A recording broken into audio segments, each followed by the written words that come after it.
Shalom Aleichem, Erev Tov, bonsoir à tout le monde, Beruchim Abayim. Juste si on peut me confirmer s'il y a le son et l'image, que ça passe bien. Ça va, ça passe bien? Il n'y a pas de problème de réseau? Ok, super, Baruch Hashem, Vinoam Hashem. Ok. Eh ben voilà, c'est toujours un immense plaisir pour moi de vous retrouver tous les jeudis soirs, Bezrat Hashem, pour étudier un sujet de la paracha, découvrir des chidushim, prendre des forces, et sans plus tarder, nous allons rentrer tout de suite dans le vif du sujet de la paracha de Pinchas. Je voudrais dédier le chiour de ce soir à la mémoire d'une amie de la yeshiva, d'une fidèle de la yeshiva Torah Chaim Sejanis, d'une élève de la yeshiva, en la personne chère et regrettée Madame Huguette Handel Bat Yaakov Lévi, celle qu'on appelait Madame Lévi.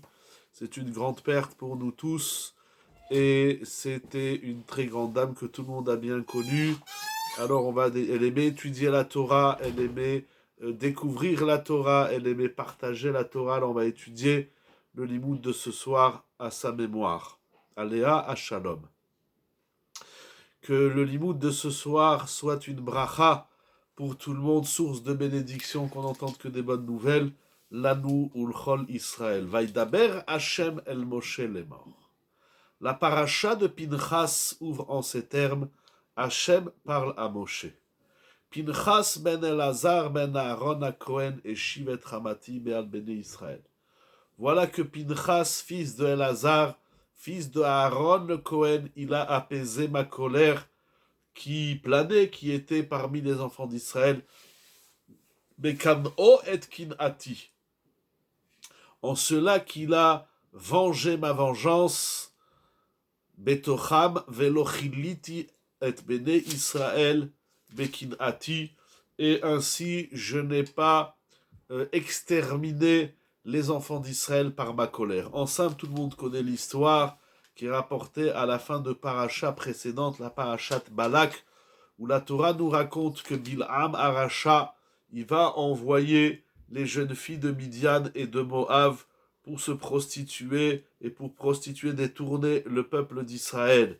Malheureusement, la Hetza, l'idée de Bil'am, va prendre effet au point que il y a le Nassi, le prince de la tribu de Shimon, comme c'est écrit plus loin dans la paracha de cette semaine, au Pasuk Yudalet, Veshem ish Israël amouke asher uka et amidianit Zimri ben Salou nesi bet av la Shimoni. Donc Zimri ben Salou, qui est le prince de la famille de Shimon, il va s'unir malencontreusement avec une femme de Midian du nom de Kozmi Batsour, qui était à la tête des nations de la famille de Midian. En simple, un prince d'Israël va se débaucher avec une princesse de Midian. Suite à cet épisode dramatique qui va faire tomber de nombreux bénis d'Israël, comme c'est écrit à la fin de la paracha de Balak, nous avons Pinchas qui, par un acte exceptionnel de Messirut Nefesh, un acte de bravoure, un acte de dévouement, il va tuer cet homme et cette femme suite au comportement bas, vil, duquel ils feront, qu'ils feront, on va dire comme ça tout simplement. Alors, la Torah et Akadosh Baruch donc, la reine Omer Ineni Notenlo et Shalom. Akadosh Baruch va donner à Pinchas, suite à cet acte de Messirut Nefesh, de venger la vengeance d'Hachem et de se manifester de façon aussi stricte et sévère, il va bénéficier Pinchas de Beriti Shalom. Qu'est-ce que ça veut dire Beriti Shalom?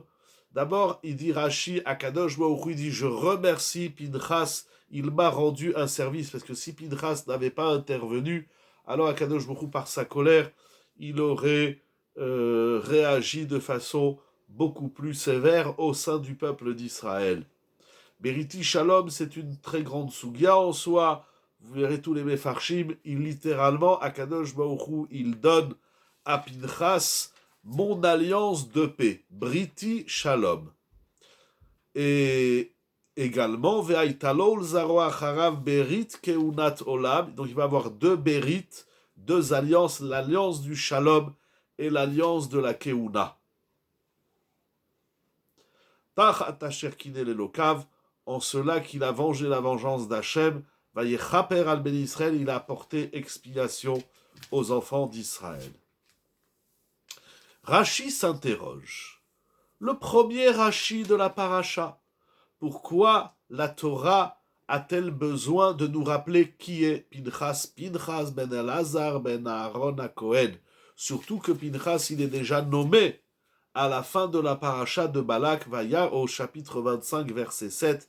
Vayar Pinchas ben Elazar ben Aaron HaKohen, lorsque Pinchas, fils de Elazar, fils de Aaron HaKohen, il est témoin de ce comportement débauché de Kozmi Batsour et Zimri ben Salou, Vaikach Romach Beyado, il prend la lance dans sa main et il va les tuer. Donc la Torah nous a déjà dit à la fin de la paracha précédente qui est Pinchas.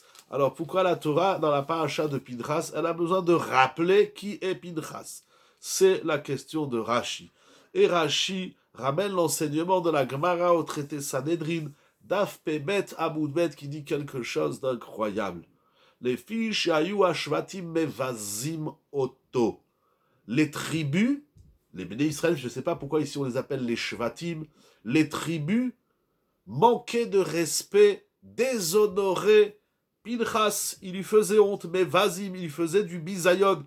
Après cet acte que Akadosh Baruch Hu témoigne que c'est un acte de shalom, de kapara, de kehuna, les Béné Israël ne voyaient pas le comportement de Pinchas du même regard qu'Akadosh Baruch Hu. C'est incroyable. Les Béné Israël disent Pinchas, c'est ce qu'il a fait, c'est pas bien.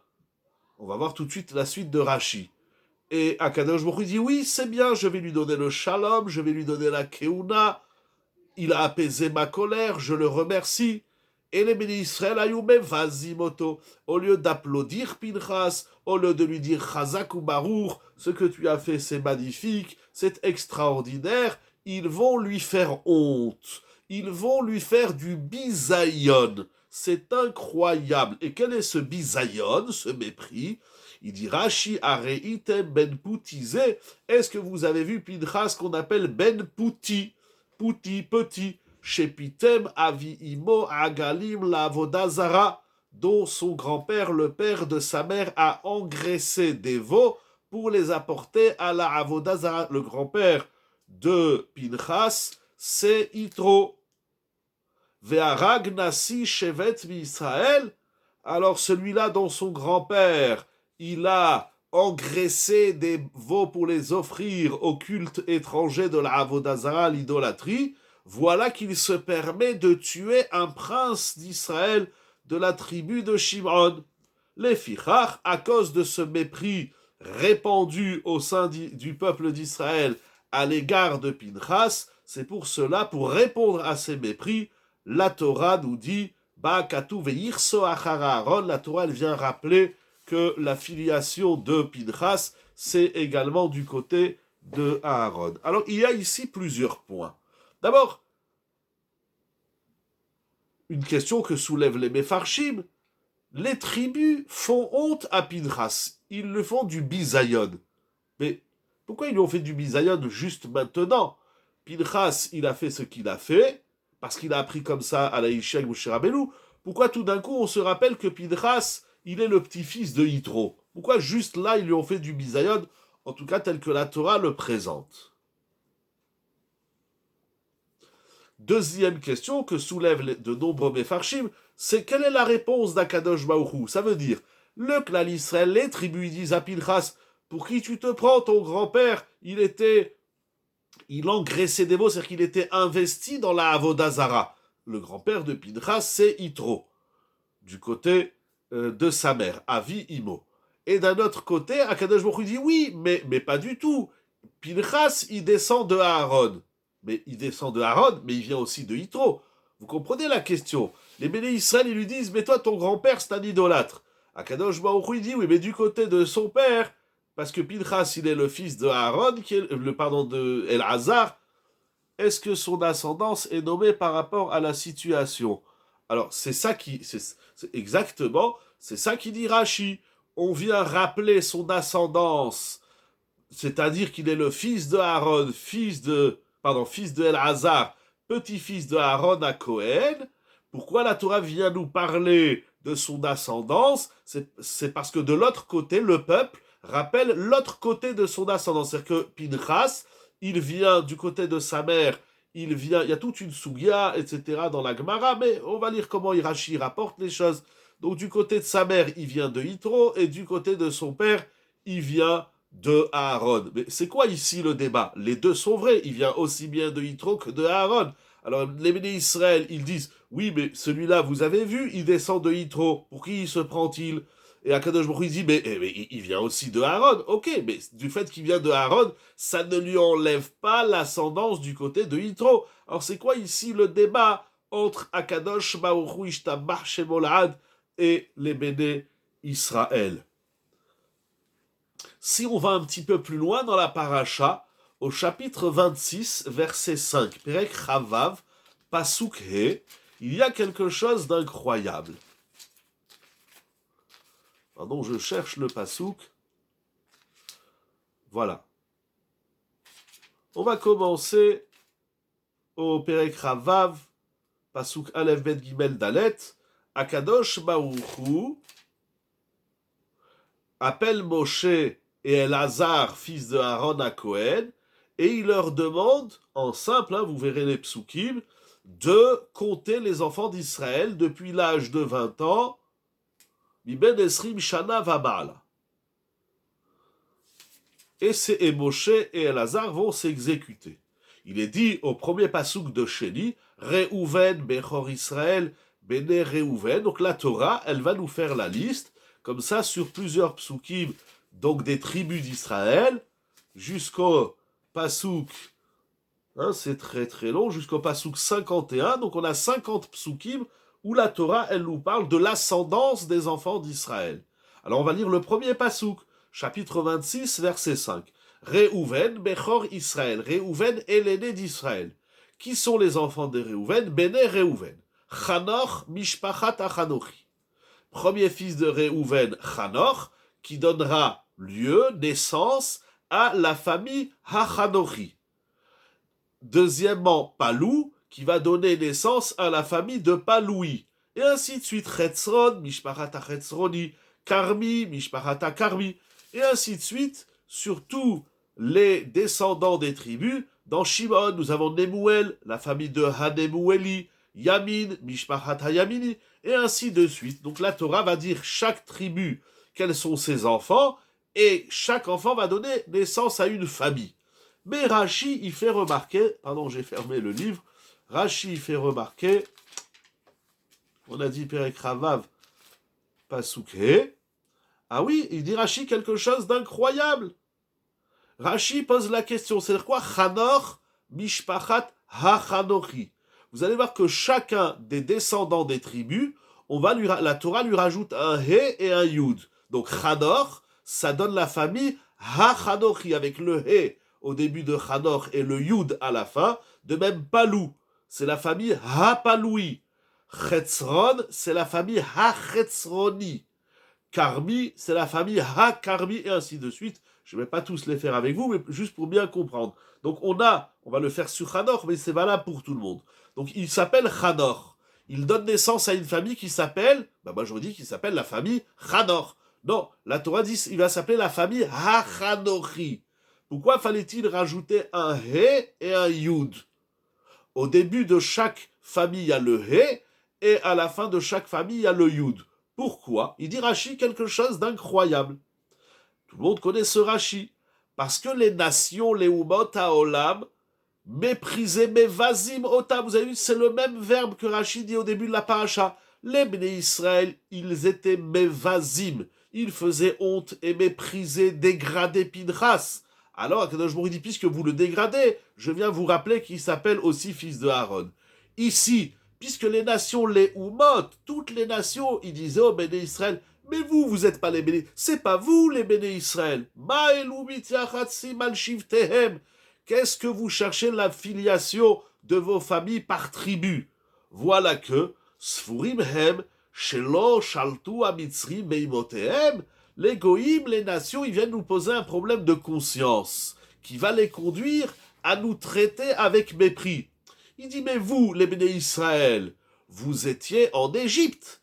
Et lorsque vous étiez en Égypte, vous étiez esclaves.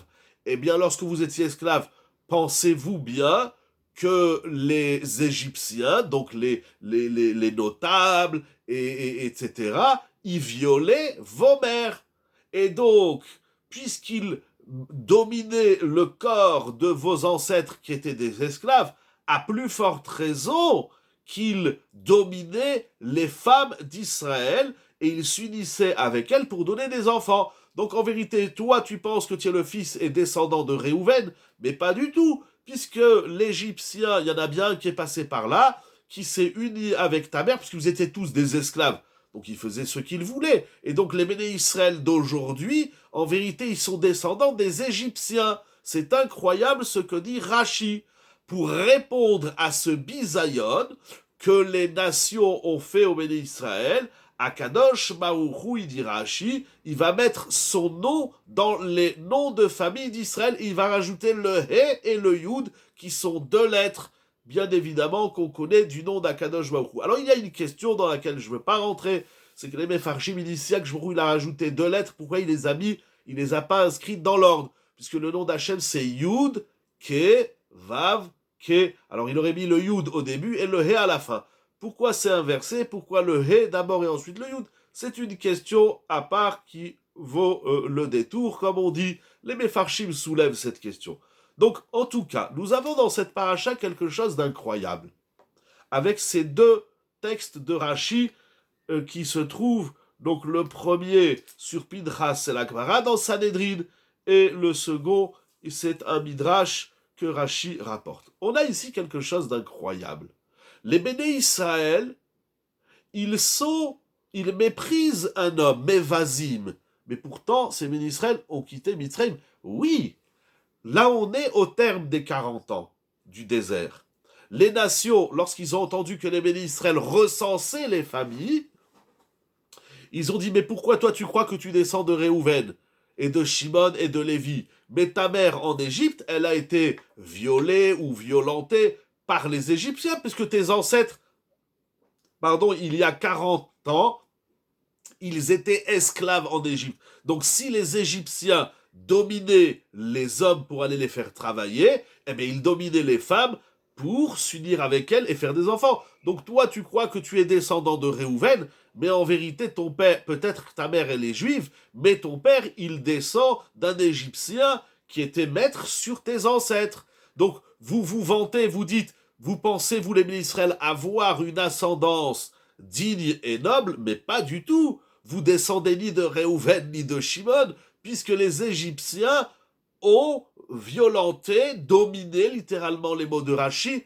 vos mères, les mères d'Israël ont été souillées par les Égyptiens. Ça, c'est le discours des nations à l'égard d'Israël. Comme ça, nous dit Rashi. Et c'est incroyable. Je vous une toute petite parenthèse. Dans l'histoire, souvent, les peuples, sans les nommer, bien évidemment, les nations, on ne doit pas rappeler notre ascendance en fonction de ce qu'elle a été. Exactement, nous allons y arriver, c'est une très bonne question. Souvent dans l'histoire, il y a des peuples qui nous ont dit « Vous n'êtes plus, vous, les Juifs. Maintenant, les Juifs, c'est nous. » Tu veux être juif, sois juif. Mais pourquoi tu m'empêches à moi d'être juif? Les nations ont souvent tenté de récupérer le nom, la mission, la terre, la Torah, le sanctuaire du peuple juif, se revendiquant eux-mêmes juifs. Ils disent, les juifs, c'est plus vous, c'est nous. C'est une forme d'antisémitisme. Il y a ceux qui supportent pas les juifs,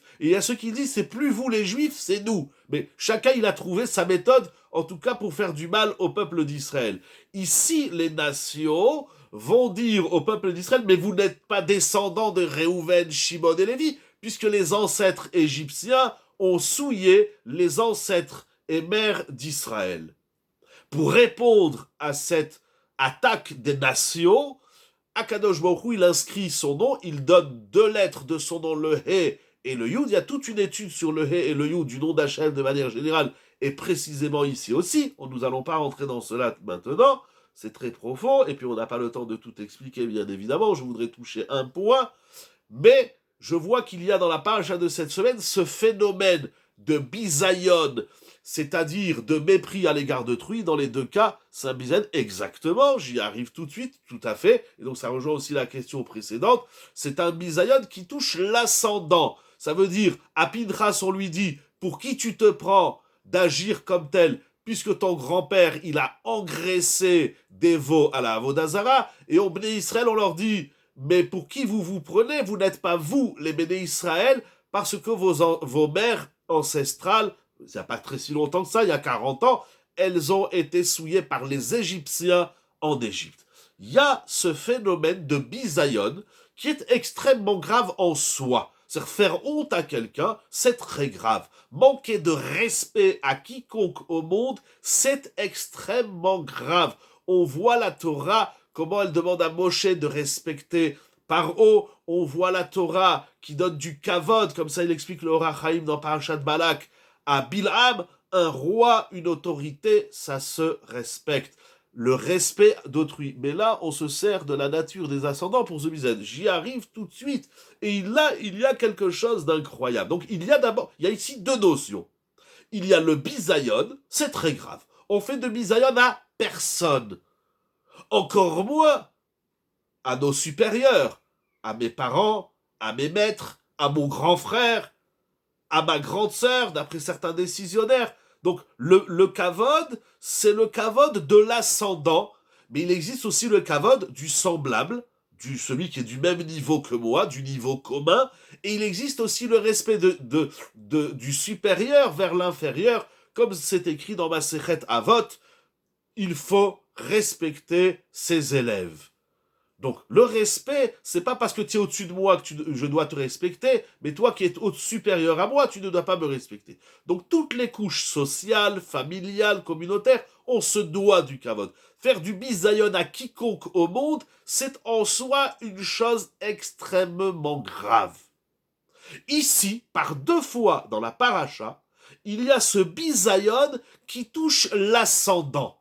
Et il y a ici quelque chose d'incroyable. En vérité, il y a plein de points dans ces 2 rachis. On va d'abord en dire quelques-uns, après on va s'arrêter sur un point précisément. C'est tout simplement incroyable. Lorsqu'on veut faire du bisayon à quelqu'un, le toucher dans son amour-propre, on le touche sur son origine. Ça veut dire qu'en vérité, j'ai rien trouvé à te reprocher à toi.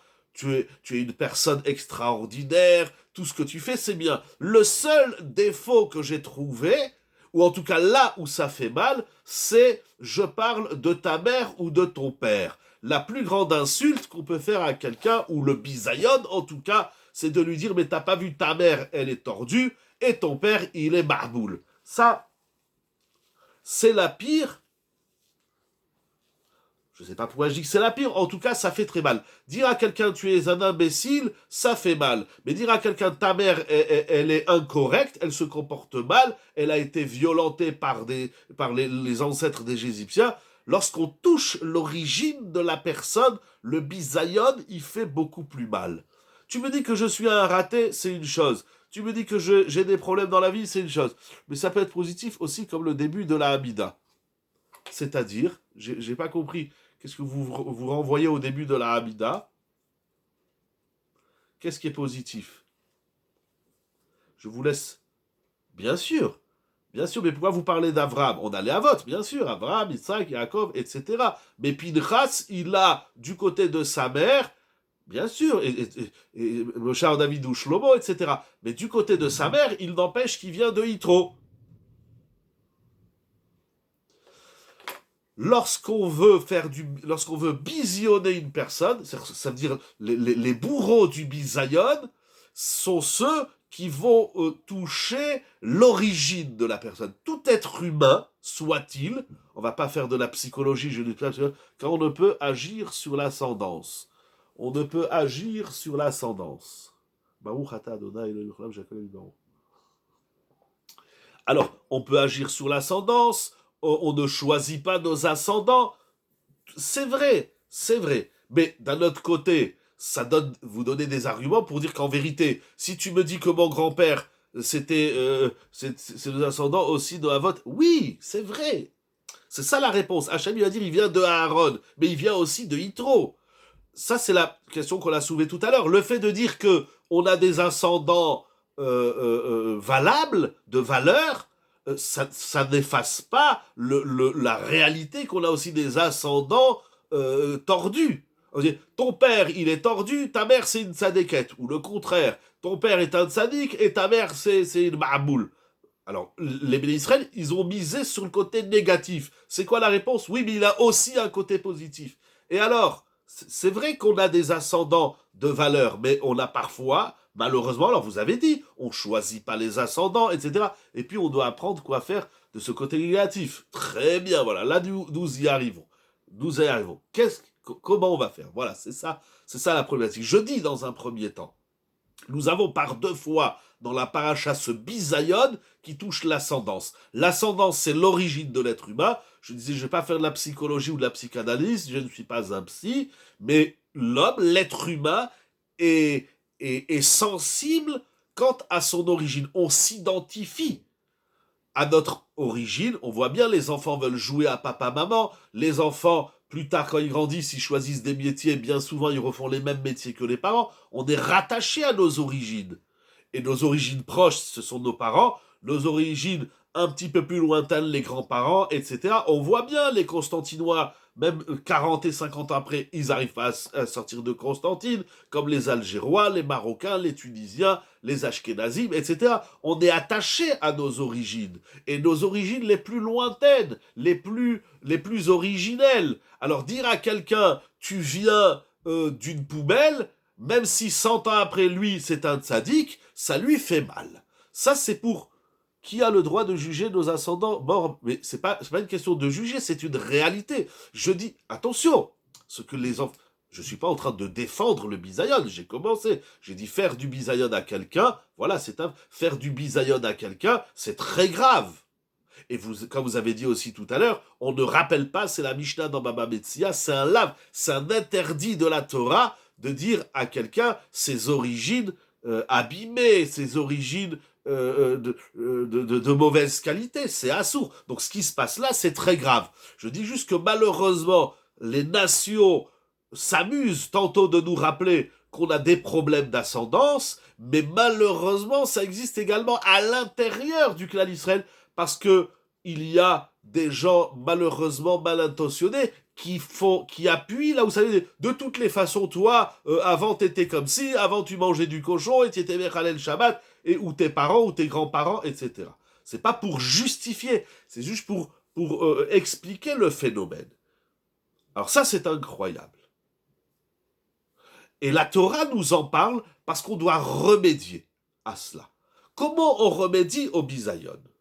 Il y a plusieurs points. D'abord, je voudrais encore un petit peu insister sur la gravité du bisayon. Si la Torah nous dit que les tribus faisaient honte à Pinchas, la Torah nous le dit là précisément. C'est incroyable. Pourquoi?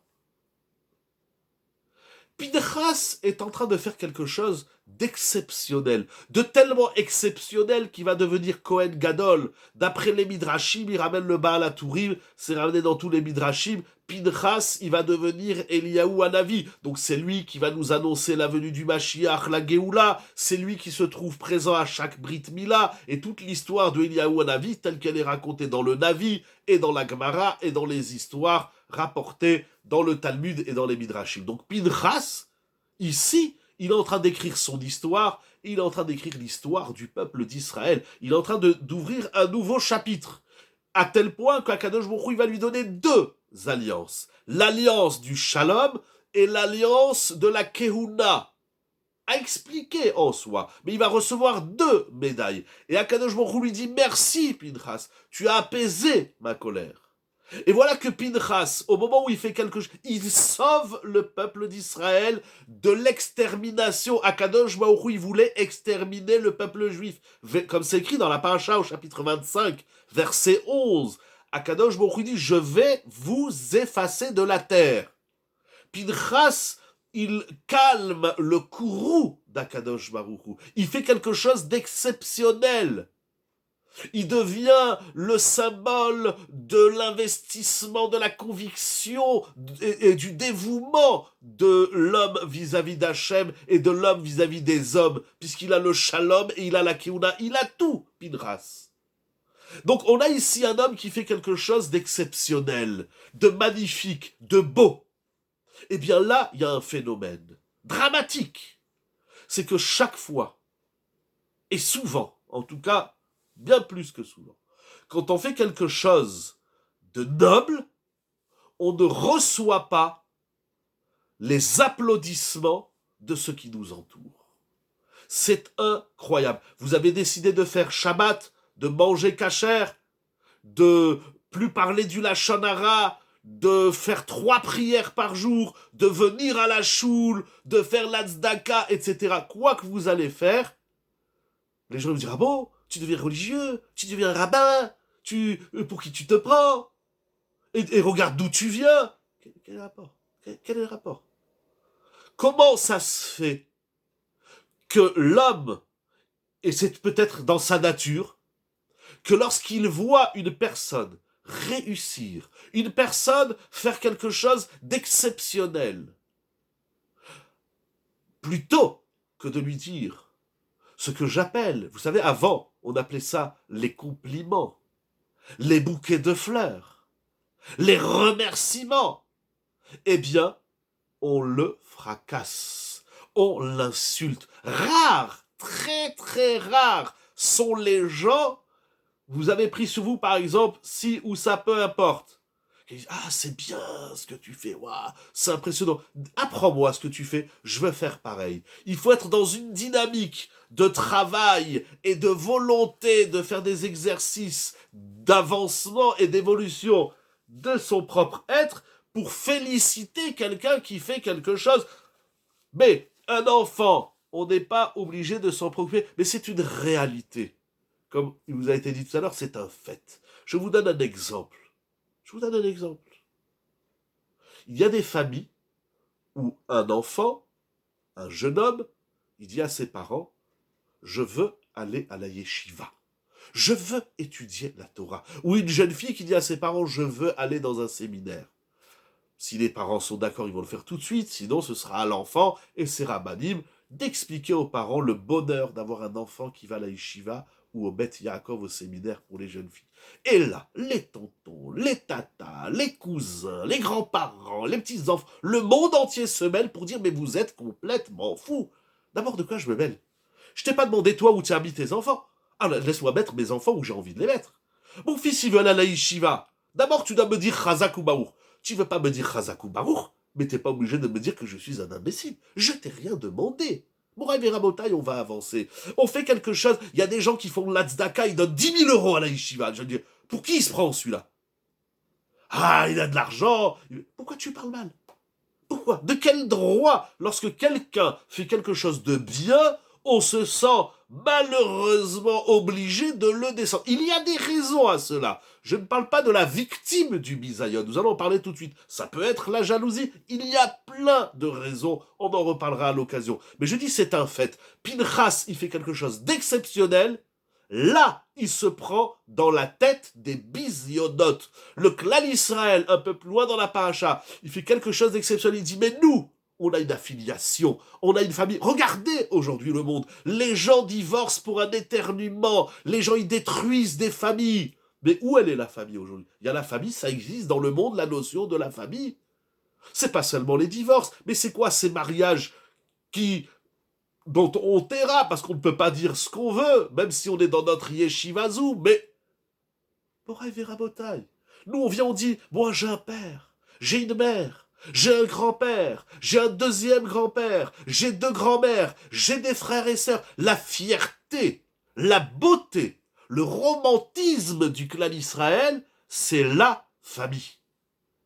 Alors, on est fiers de ça. Yaakov Avinu, Avraham, Yitzhak, Yaakov, ils ont bâti des familles. Le peuple d'Israël, c'est l'association, c'est le bâtissement de la famille. C'est ça le romantisme du peuple juif. On met en avant quelque chose de noble. Ils viennent les nations et ils sont mévasibles. Je veux dire, dans un premier temps, que chaque fois que quelqu'un fait quelque chose de bien, il ne s'attire pas obligatoirement des applaudissements ou des encouragements, mais bien souvent, c'est malheureusement le contraire qui se passe, c'est bien souvent des bisionotes qu'on se prend dans la tête. À tel point que la Gemara, dans ma Sechet Baba Batra, d'Afkouf Samer, Dalet Amoudbet, elle dit quelque chose d'incroyable. Rav Dimi Achua de Rav Safra. Tane Rav Dimi, le frère de Rav Safra, dit la chose suivante. Leolam al yesaper adam betovato shel chavero, shemitoch tovato baliderato. Alors c'est une Gemara qui nécessite plus d'approfondissement. Regardez le Rashbam et le Rambam et d'autres Mefarshim. Mais la Gemara, elle dit, quand tu parles du bien de quelqu'un, d'après le commentaire du Rashbam, n'en dis pas trop. Parce que quand tu vas dire trop de bien, à un moment donné, tu vas faire un mais. C'est-à-dire, il a fait ça de bien, et si et ça, et puis tu vas dire, oui, mais celui qui est nommé à un poste supérieur et pardonné de toutes ses fautes, justement, j'ai pas eu le temps de lire la fin, pardon, excusez-moi, si vous voulez renvoyer le message. Donc la Gemara nous dit, je reprends la Gemara, mais si le message revient, je le lirai Blineder. Donc la Gemara nous dit, quand tu dis du bien de quelqu'un, n'en dis pas trop. Justement, pour ce phénomène, effectivement, on avait dit ce pshat un jour, mais ça, encore une fois, c'est par rapport à la personne. C'est-à-dire, moi, je suis nommé, alors on me pardonne mes fautes. Pourquoi ? Parce que je vais recevoir des bisionotes. Ça, c'est le travail de la victime. Mais je parle du peuple, de la famille. Pourquoi ceux qui sont autour ? Pourquoi quand on fait quelque chose de bien, alors les autres se sentent... Alors ça peut être la jalousie, il y a mille et une raisons. Je parle d'un phénomène. J'avance un petit peu, le temps avance, et nous sommes qu'à un tiers du Dvar Torah. Non, je rigole, ne vous inquiétez pas, je ne vais pas vous garder jusqu'à la fin de la nuit. C'est bien dommage, j'aurais bien aimé, mais avançons. Je parle d'abord du phénomène. Il faut mettre des mots sur les problèmes. Qu'est-ce que chacun va faire et doit faire ? Nous allons voir. Vous pouvez redire l'adresse de la Gemara ? Oui, c'est la Gemara dans Baba Batra, d'Afkouf Samer Dalet Amoudbet, en bas de la page du Hamoud. Donc, Rav Dimi, le frère de Rav Safra, dit quand tu parles du bien de quelqu'un, n'en dis pas trop. Parce que si tu dis trop de bien, à un moment donné, il y a quelqu'un, ça peut être toi-même, le compteur, ou quelqu'un autour de toi qui va rappeler du négatif. À chaque fois qu'on dit du bien de quelqu'un, à chaque fois qu'une personne a fait quelque chose de bien, il y a toujours des détracteurs du bien qui vont émettre le mal que cette personne a fait. Et donc ça devient une halakha. On dit du bien, on n'en dit pas trop, on passe à autre chose. C'est incroyable, le Chafetz Chaim, bien évidemment, ramène cette Gemara. Morav et Rabotai, j'avance. Dans ce phénomène-là de bisayon, donc je fais quelque chose de bien, au lieu de recevoir des applaudissements, des encouragements, des remerciements, je reçois des écorces d'orange, je reçois des tomates, je reçois du bisayon. Alors, il y a deux exercices. Il y a d'abord l'exercice de l'assaillant, du terroriste. C'est-à-dire, moi, je fais du bien, et toi, tu m'insultes. Alors, toi qui insultes, tu dois faire un travail. On donne pas du bisayon aux gens, et encore moins lorsqu'il fait quelque chose de bien. Vous comprenez ? Il y a l'exercice de celui qui donne le bisayon. Lui, il a un travail à faire. Mais il y a dans Pinchas, il va nous apprendre une leçon qui est extraordinaire et nous allons voir jusqu'où elle va aller. Pinchas, il dit, le peuple m'insulte. Le peuple me dit que je descends de Yitro. C'est une réalité. On ne refait pas son grand-père. C'est une réalité. Que ton grand-père, il a offert des sacrifices à la Avodazara. Très bien. Comment ? Il y a l'exercice de celui qui donne le bisayon, mais il y a l'exercice de l'être bisionné. C'est moi, j'ai reçu le bisayon. Tu m'as insulté. Tu m'as méprisé. Comment moi, je dois réagir ? De manière générale, et bien souvent, les gens s'écroulent, les gens les gens, j'ai pas d'autre mot, s'écroulent, sont détruits par une insulte. Je l'entends bien. Si tu me dis que je suis un idiot, un imbécile, et que tout ce que je fais c'est nul, alors que je fais des choses belles, ça me détruit. Et là, Pinchas, il nous donne une leçon exceptionnelle. Et c'est Pinchas qui m'impressionne. Pinchas, malgré tous les bisionnotes, c'est que Pinchas, là où il allait, on lui dit, ah mais toi, tu es le petit-fils de la Avodazara. Toi, ton grand-père, c'était quelqu'un de malhonnête, il a fait de la prison, il a vendu de la drogue. Et comment Pinchas, il a réussi à devenir le Kohen Gadol, à devenir Eliyahu Hanavi, celui qui va annoncer la venue du Mashiach, malgré toutes les insultes et les bisionnotes qu'il a reçues. C'est incroyable. C'est-à-dire que Pinchas, il est passé outre les bisionnotes. Pinchas, il est passé outre les insultes et les pots de bananes et d'oranges qui se prenaient dans la tête. Ça, c'est la force de Pinchas. Et Pinchas, dans toute cette histoire, non seulement qu'il va donner la mort à Zimri ben Salou, un prince d'Israël, et Cosbi Batsour, une princesse, mais en vérité, Pinchas, il est en train de renaître. Plus on lui dit tu es un idiot, plus il va montrer qu'il ne l'est pas. Pinchas, il est en train de nous dire, Morav et Rabotai, quand quelqu'un il pense que t'es un clown, que t'es un imbécile, pourquoi tu te démontes? Pourquoi tu te détruis? Et Moshe Rabbeinu aussi est passé outre.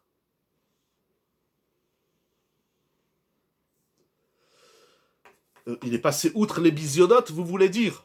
Oui, Pinchas, il n'est pas le seul dans l'histoire. Ici, c'est Pinchas. Pinchas, il entend du bisayon. Et d'ailleurs, c'est intéressant que vous faites le rapprochement entre Moshe et Pinchas, vous allez voir pourquoi. Je vais vous faire cadeau une pierre précieuse, un ridouche d'une surpuissance. D'abord, c'est le Yesod.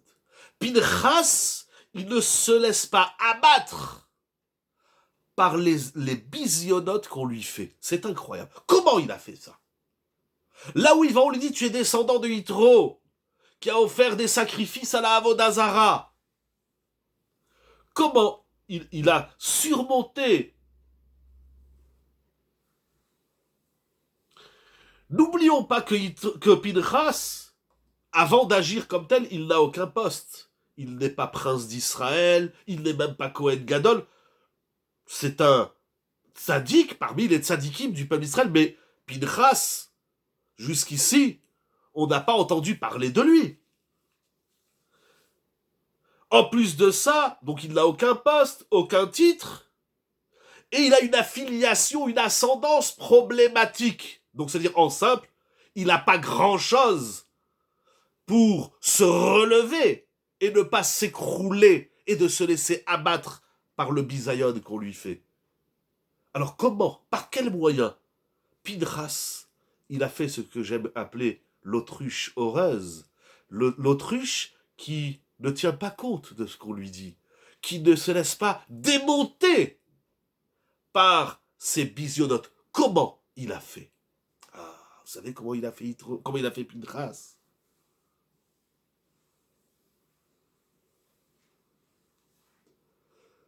Pinchas, il a dit, c'est vrai que mon grand-père, si on dit que Pinchas n'a pas pensé à lui, mais seulement à Hachem, les bisionotes, c'est vrai, mais ça, moi je suis pas à la madriga de dire ça. Vous pouvez dire effectivement, rappelez-moi au nom de qui, effectivement, c'est ramené dans plein de mes farshim, je l'ai lu aussi dans beaucoup de sfarim sur la paracha, mais moi je suis pas à la madriga. Chidouché Harim, il y a effectivement, moi je suis pas à la madriga de dire ça, parce que là il faut un lishma.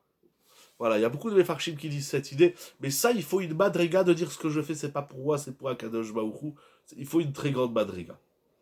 Je vous l'accorde, surtout si c'est le Kiddush Harim, Mahadi, Machayai.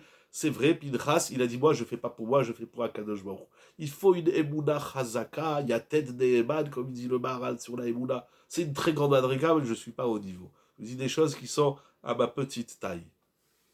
Je vais vous dire qu'est-ce qu'il dit Rashi, Akadosh. Vous savez comment il a fait Pinchas?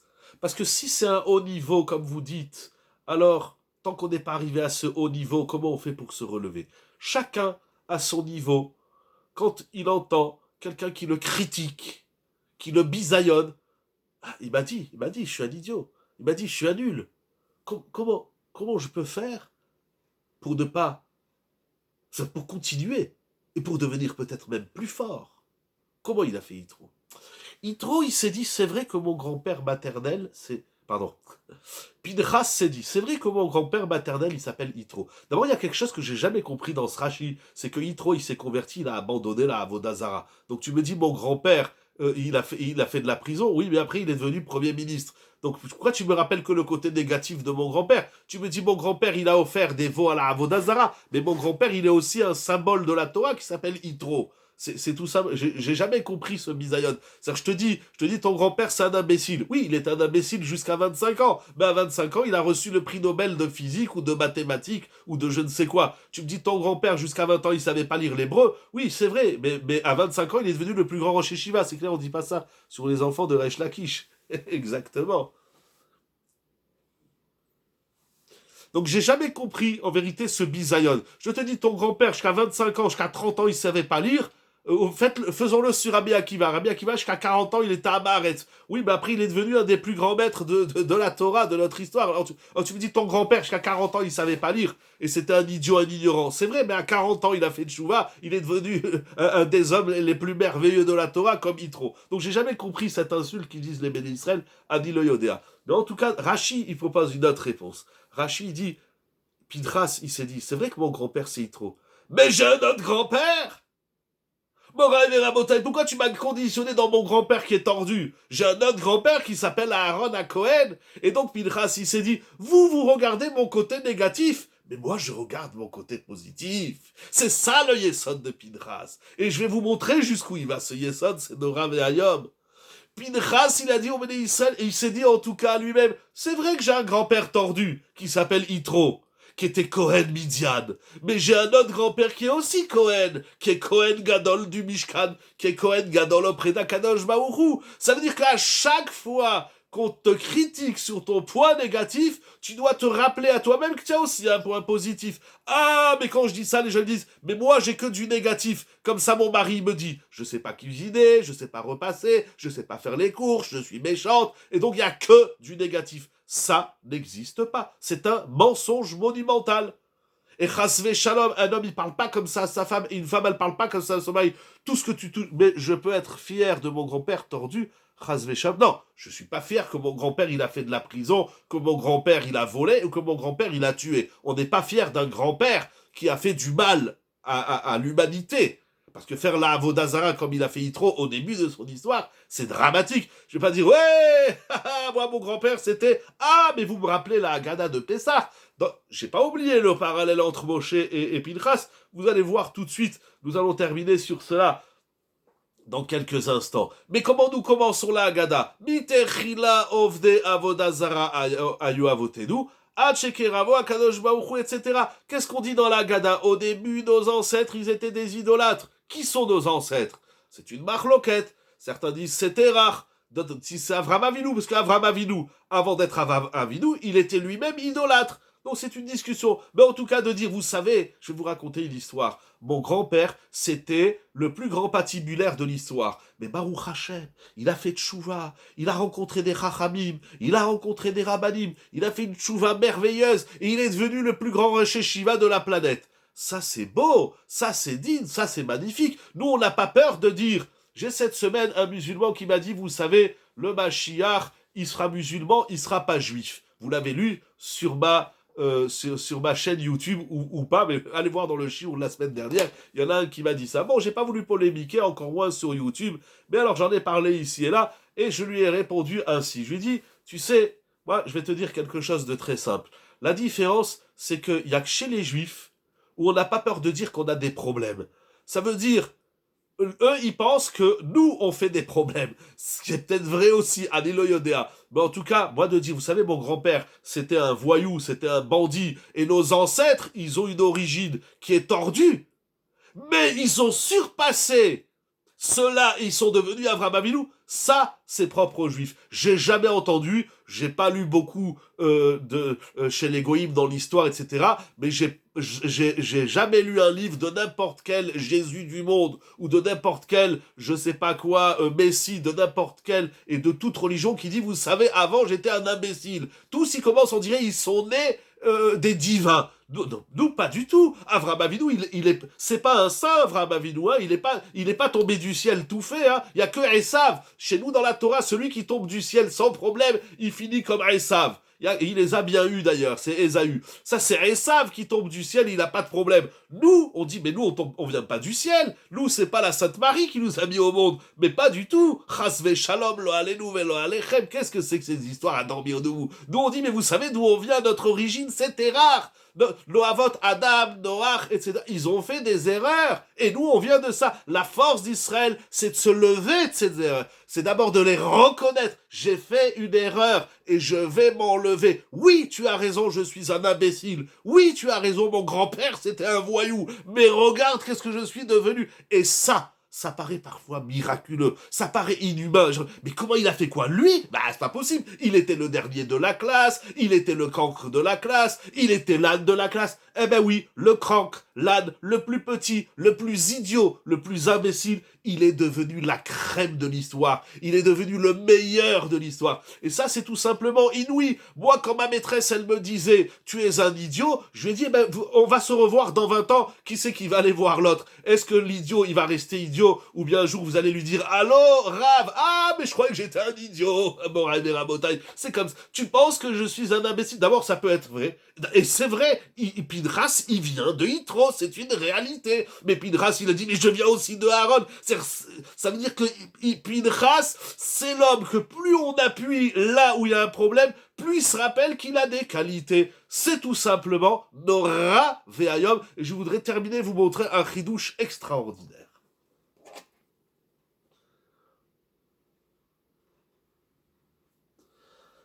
Incroyable. C'est pas Nora Veayom. Oui, tu penses que je fais des erreurs. D'abord ici. Mais il n'a pas mis en avant un point positif en intro, mais elle cherche. Après, il peut y avoir plusieurs méthodes. C'est ça que j'ai dit. Moi, si je suis Pidras, je dis, non mais pourquoi tu te rappelles de l'histoire de mon grand-père qu'il était en prison jusqu'à l'âge de 20 ans, alors qu'à partir de l'âge de 40 ans, il a dépassé même ton grand-père à toi? Il y a une autre façon, c'est de dire, c'est vrai, parce qu'on peut toujours titiller, c'est même une discussion dans la Gemara, est-ce que le Baal Shua, il est plus grand que le Tzadik? Alors le Rambam, il est possède que le Baal Shua, celui qui a fait des erreurs et après il est devenu Tzadik, il est plus grand que celui qui n'a jamais fait des erreurs. Attention à ce texte, c'est un texte en soi à étudier, une Gemara, un Rambam dans Ilchot Shua, Ve'od. C'est une réponse, mais il y a une autre réponse, c'est de dire, c'est vrai que j'ai des points négatifs, c'est vrai, tu peux critiquer ça, et je peux même t'en rajouter si tu veux. Mais j'ai aussi des points positifs. Parce que, comme nous a enseigné Ravol, mais au nom de Rabbi Yerucham, tout celui qui a un problème dans la vie, tout celui qui a un défaut d'un côté, il a un point fort de l'autre côté. Alors, il y a quelque chose d'intéressant dans la science aujourd'hui. Je ne suis pas loin d'être expert dans cela, mais j'ai souvent entendu et lu que des gens de toute confession, comme on dit aujourd'hui, peu importe si c'est plus du judaïsme, c'est pas de la Torah, mais des gens qui ont un handicap, chasvé shalom, qu'Hachem nous en préserve, d'un côté, eh bien, ils vont développer un sens. Il y a même, lo alenu, des gens atteints de cécité ou de surdité ou autres, qui ont développé un sens, c'est-à-dire ce qu'ils n'ont pas d'un côté, ils l'ont développé dans un autre sens, dans une autre configuration de leur être. Ils n'ont pas dit, eh ben, puisque j'ai ce défaut, eh ben, je vais crever. Non, il dit, eh ben, c'est pas parce que le bonhomme, il dit, c'est pas parce que je peux pas, je peux pas faire le bonhomme, lo alléluia, il est sur une chaise roulante. Aujourd'hui, ça existe les Jeux Olympiques des handicapés sur chaise roulante. Je trouve ça extraordinaire. Lo alléluia, bien sûr, le drame, il reste un drame. Le problème, il est un problème. Mais c'est pas parce que j'ai un problème que je suis foutu et à jeter à la poubelle. Mais il y a des gens, c'est comme ça, c'est dramatique. Comment je dois accueillir l'insulte? Vous connaissez l'histoire de Rabbi Israël Salater. Je vais terminer avec 2 points. Vous savez, c'est raconté dans les Sfarim, comment Rabbi Israël Salater, est-ce que c'est une première étape avant correction du problème initial ou on oublie le problème initial? C'est une très bonne question. Et les deux sont justes. Je m'explique. Est-ce que je dois corriger l'erreur ou pas? Ça dépend. Si c'est mon erreur, si tu me critiques sur une erreur, alors d'abord je dois me rappeler. Parce que dès qu'on entend une critique, qu'est-ce qui se passe? On fane, on déprime. Non, assourd. J'ai entendu une critique, tout de suite, je dois me remémorer un point positif que j'ai en moi. Après, je vais voir la critique. Ou je peux, et je dois l'arranger, pourquoi ce passage ne nous donne pas l'enseignement de comment ne pas critiquer? Très bonne question. Je finis d'abord la question précédente. Donc, d'abord, moi, je suis dans cette étape-là. Tu me critiques, tu m'insultes.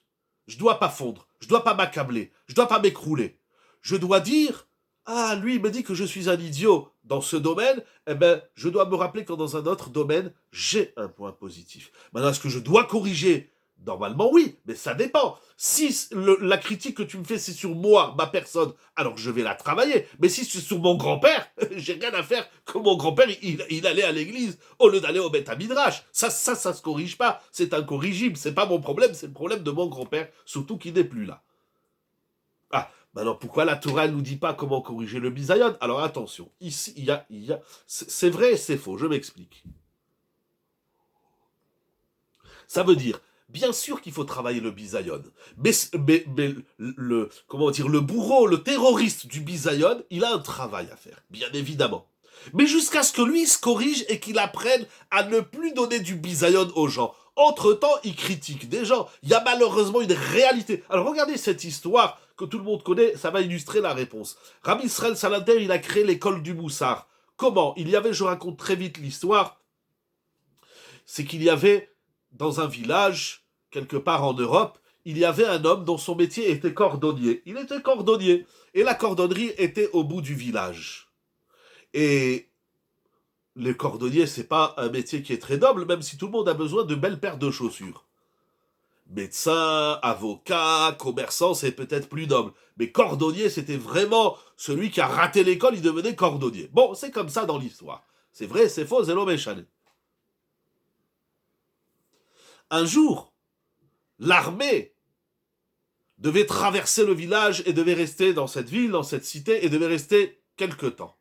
Il vient le général de l'armée et il demande le cordonnier. On lui dit, le cordonnier, il est au bout du village. Il se rend à la cordonnerie et il lui dit, j'ai besoin de 1000 paires de bottes pour mes soldats. Tu seras payé 10 000 roubels. Une somme énorme.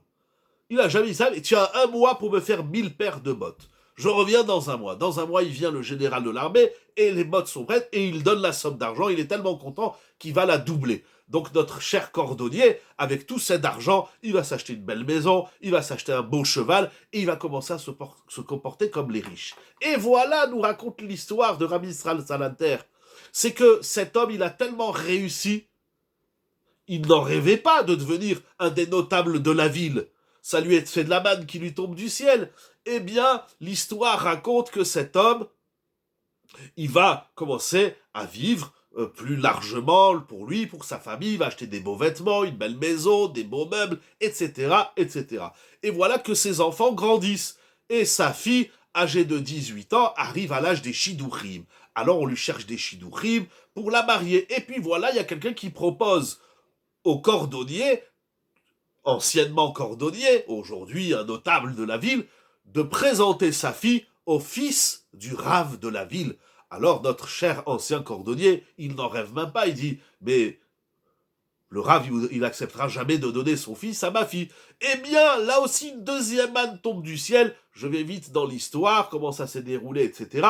Et voilà que le chidour se réalise, parce que le rave voit que la jeune fille, elle a des midotes, elle a de l'Aïrat Shamaïm. Alors peu importe si son père, il était cordonnier, de toutes les façons, peu importe, la qualité de la jeune fille, elle est plus que noble et elle mérite d'épouser un Talmid Rahab, le fils du Rav de la ville. Alors bien sûr, il y a un grand mariage qui est fait, il y a des rabbanim, il y a tout le monde qui est invité, mais de l'autre côté, il y a les riches de naissance, entre guillemets, qui sont jaloux et qui n'en peuvent plus face à ce cordonnier qui est devenu, que maintenant il fait partie de la haute société. Et voilà que sous la choupa, il y a un homme qui lui dit « Ah, bonjour monsieur le cordonnier, je voulais vous dire Mazal Tov !» À ce moment-là, le bisayon était tellement grand, l'histoire raconte que le cordonnier, sous la roupa de sa fille, il s'écroule et il meurt. Sur ça, Rabbi Israël Salanter, quand il a entendu cette histoire, il a dit, il faut que je fasse quelque chose. L'école du Moussard. Pourquoi? Il a dit, Rabbi Israël Salanter, comment, sous la roupa d'un homme, tu vois, il a réussi, et en plus il marie sa fille, tu viens, tu lui rappelles qu'il était cordonnier, pourquoi lui faire ce bisayon? Mais Rabbi Israël Salanter, il a dit, il y a pire que celui qui a fait du bisayon. Il y a le cordonnier. Pourquoi tu es mort? Parce qu'on t'a dit qu'avant tu étais cordonnier, tu es mort. D'abord, c'est une réalité. C'est vrai qu'avant tu étais cordonnier. Alors c'est vrai qu'on dit pas des choses comme ça. C'est vrai que c'est grave de faire du bisayon. Mais pourquoi tu es mort? C'est Nora ve'ayom. Ça veut dire la Torah, elle condamne aussi bien et bien évidemment celui qui fait du bisayon à l'autre. Mais la Torah, elle condamne aussi celui qui s'écroule dans ce bisayon. Parce que je t'ai dit que tu es un imbécile ou parce que tu sais rien faire dans la vie ou je ne sais quoi. Pourquoi ça tue la victime? Parce que l'homme, il n'a pas fait un travail d'après Rabbi Israël Salanter de Moussard. Parce que je t'ai dit que tu es un idiot, tu vas t'écrouler, tu vas mourir, mais tu n'es pas complètement taré. Mais ça, c'est tous les jours. Il y a des gens qui s'écroulent moralement, psychologiquement. Il y a des couples qui se déchirent à cause de ça. Ça veut dire, la victime du bisayon, on comprend qu'il est un malaise. Mais de là à mourir, il y a des gens à vie, ils sont meurtris. Parce qu'un jour, ils ont entendu une insulte, ils ont entendu une critique. Alors, insulter, critiquer, mépriser, c'est très grave. Mais d'arrêter de vivre parce que quelqu'un t'a fait une critique, c'est aussi grave si ce n'est plus. C'est ça qui est Nora ve'ayom ici. Bref, Rabotai, je voudrais terminer, surtout qu'il y a Arvit bientôt à la Yeshiva. À 22h, je vous invite. Bien évidemment, si vous n'avez pas encore fait Arvit, je voudrais terminer avec un point extraordinaire. Alors, je n'aurai pas le temps de tout dire, je vais vous dire une partie. Le Yesod, s'il vous plaît, entre Moshe Rabbeinu et Pinchas, voilà, j'y suis. Le Shem Mishmuel rapporte au nom de son grand-père. Le grand-père du Shem Mishmuel, Rabbi Shmuel de Sokotchov, fils du grand maître Rabbi Avram de Sokotchov, petit-fils du Rabbi de Kotsk. Il ramène au nom de son grand-père, qui disait, donc le grand Rabbi Menachem Mendel de Kotsk disait que Moshe Rabbeinu, dans la paracha de cette semaine, il va prier pour son successeur. Et à un moment donné, Moshe Rabbeinu, il a vu dans Pinchas l'homme qui allait le succéder. Pourquoi? Je vais vous les lire dans les mots. Alors le Shem Mishmuel, il écrit dans plusieurs passages de la paracha. Là, je suis à la fin de la paracha, dans le dernier Mahamar. Chez Moshe Rabbeinu raed Pinchas matzliach. Quand il a vu que Pinchas, il réussissait, ve'oler, ve'chashav shezeu aish halayda. À un moment donné, Moshe Rabbeinu, il s'est dit, mais alors c'est Pinchas, si tu sais te relever des insultes et des critiques et des misionnautes qu'on te fait, si tu sais avancer, malgré tout ce qui te met des bâtons dans les roues, tu es la meilleure personne pour être le successeur de Moshe Rabbeinu, pour être le guide du peuple d'Israël. Un guide, un chef de famille, de société, de communauté, de chacun il est chef de là où il est chef. La règle numéro 1, c'est ne t'écroule jamais. Premièrement. Deuxièmement, tu ne recevras jamais, entre guillemets, bien évidemment, entre parenthèses, des fleurs, des remerciements, des applaudissements. Moshe Rabbeinu lui-même, combien de fleurs il a reçu? Combien de critiques, combien de guerres et de querelles il a subi dans son travail. Et d'ailleurs, dans sa tfila, il dit Ish Elokei Aruchot. Regardez Rashi, qu'est-ce qu'il écrit? Un homme qui supporte chacun en fonction de ce qu'il est. Alors il y a toute une étude à continuer. Encore une fois, je ne vais pas trop m'attarder. Je voulais vous montrer ce Shem Mishmuel. En vérité, je dis une moitié, parce qu'il y a une autre moitié. Et alors pourquoi au final, c'est pas Pinchas? Je vous laisse sur la question. Pardon, vraiment, je vous demande Mechila, mais je ne peux pas abîmer la suite. Non, c'est pas ramené ici, dans le Shem Mishmuel. C'est ramené dans le Sefer Amidrash, Leor Asfatemet, du Rav Reuven Raz. Il ramène l'autre partie de ce qu'a dit le Rabbi de Kotz. Mais restons sous cette première partie. C'est comme ça que je le comprends. Le Shem Mishmuel, il va proposer. La critique est souvent constructive. Il faut faire très attention à ce que vous dites, parce que c'est comme ça que la victime doit entendre la critique. La critique, c'est magnifique. Si elle est constructive, si elle est dite dans un état d'esprit de construction. Mais un mari qui rentre à la maison et qui critique sa femme, c'est assourd. Une femme qui critique son mari, c'est péché. Les critiques sont le début d'une longue histoire, d'une longue guerre qui s'appelle le divorce ou le shalom bayit. Là oui, par exemple. Les parents qui critiquent les enfants qui critiquent les parents, etc., etc., c'est dramatique. La critique, c'est une notion qui ne doit pas exister dans la... On ne critique rien. Comment on fait pour dire les choses? C'est encore un sujet. Mais un mari qui critique sa femme, et tu sais pas t'habiller, et regarde comment tu as parlé à ma mère et à ma sœur, silence est le mot d'ordre dans un couple, dans une communauté, dans une société. On est dans une société, et surtout les Français, on adore critiquer, on adore se moquer, on adore manquer de respect. C'est une réalité de la France. Je dis la France parce que je ne connais pas l'Australie, je ne connais pas la Tunisie, et je ne connais pas Paras Shalom. C'est une réalité. Les Français, ils aiment critiquer. C'est une réalité. Est-ce qu'une fois vous avez ouvert la radio pour entendre quelqu'un qui complimente le président de la République? Est-ce qu'une fois vous avez entendu une manifestation dans la rue pour remercier le Premier ministre? Ça n'existe pas. Les Français sont les rois, en tout cas pour la France. Encore une fois, je ne connais pas le monde entier, et c'est dramatique. Et ben, les gens, ils viennent à la communauté, ils râlent. La prière, elle était comme ça, le rabbin, il était comme ça, et toutes les façons, il m'a pris ma place et mon talent, et il y en a qui a... Qu'est-ce que tu... Chut, daï les critiques, ça suffit. Moi, j'ai demandé il y a quelques années à la yeshiva que les critiqueurs, ils s'en aillent, ils aillent ailleurs. La critique, c'est synonyme de destruction et de drame. Voilà. De notre bouche, on doit sortir jamais de critique, encore moins envers son conjoint, ses enfants, ses parents, les fidèles de la communauté, les rabbinim, les gens. Ouais, le rabbin, il a dit comme ça. Chut. Silence. Tranquillité. En simple, il y a le travail de celui qui critique, qui insulte, et il y a le travail de celui qui accueille l'insulte. Moshe Rabbeinu, il dit le rabbi de Kotsk, Moshe Rabbeinu l'a dit, mais un discours toujours positif, ou un silence, ou un discours positif. Mais discours négatif, critique, insulte, blablabla, blablabla, tout ça, c'est à bannir. Ça détruit le monde. On est dans les 3 semaines, c'est ça qui a détruit le Beth Amikdash, c'est la Sinatrinam, etc. Je vous laisse mijoter toutes ces réflexions. Je me permets, non pas d'expliquer le rabbi de Kotsk. Le rabbi de Kotsk, c'était un ange, c'était un séraphin, on l'appelle le Saraf de Kotsk.